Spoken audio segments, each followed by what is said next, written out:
આદર અને વિકાસનું અનોખું સંકલન. મુન્દ્રામાં શ્રી ગૌતમ અદાણીની પ્રેરણાદાયી 2 દિવસીય મુલાકાત. આદર અને વિકાસનું અનોખું સંકલન. મુન્દ્રામાં શ્રી ગૌતમ અદાણીની પ્રેરણાદાયી 2 દિવસીય મુલાકાત. ગૌતમ અદાણીની મુન્દ્રાની 2 દિવસીય મુલાકાત વિકાસ, સમાજ સેવા અને માનવીય જોડાણનો ઉત્તમ દાખલો બની રહી.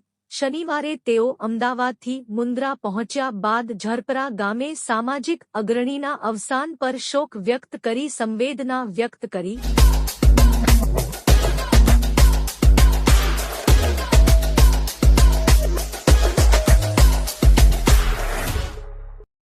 ત્યારબાદ સ્થાનિક અગ્રણીઓ સાથે વ્યૂહાત્મક બેઠક યોજી, જેમાં મુન્દ્રાના ભવિષ્ય, વિકાસ, નવી યોજનાઓ અને સામાજિક ઉત્થાન અંગે ચર્ચા થઈ. મુન્દ્રાના નગર અધ્યક્ષા રચનાબેન જોશી સાથે નગરને સહયોગ આપવા ચર્ચા કરી હતી, તેમજ કાંડાગરા ગામના વતની હાલે ભચાઉને કર્મભૂમિ બનાવનાર પાલુભાઈ ગઢવી ભજનાનંદીએ અને યસ ફાઉન્ડેશનના સુલતાનભાઈ તુર્કે પણ તેમનો સન્માન કર્યો હતો. શ્રી અદાણીએ જણાવ્યું કે વિકાસ કાર્યો સાથે તેની જાળવણીમાં સ્થાનિક સમાજની સહભાગિતા અત્યંત આવશ્યક છે.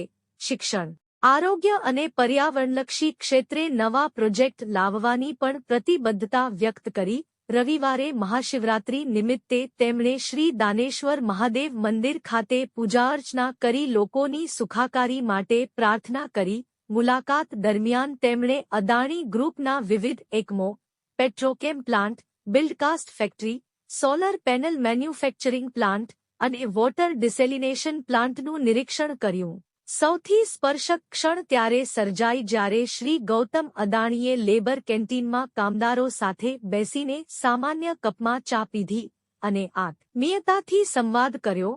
તમે અમારા ગ્રુપના સૌથી મહત્વના સાથીઓ છો, એમ કહી તેમણે કામદારોનું દિલ જીતી લીધું. આ મુલાકાતથી મુન્દ્રા વિસ્તારમાં વિકાસની નવી ઊર્જા પ્રસરી છે અને સ્થાનિક સમાજ સાથેનો સંબંધ વધુ મજબૂત બન્યો છે.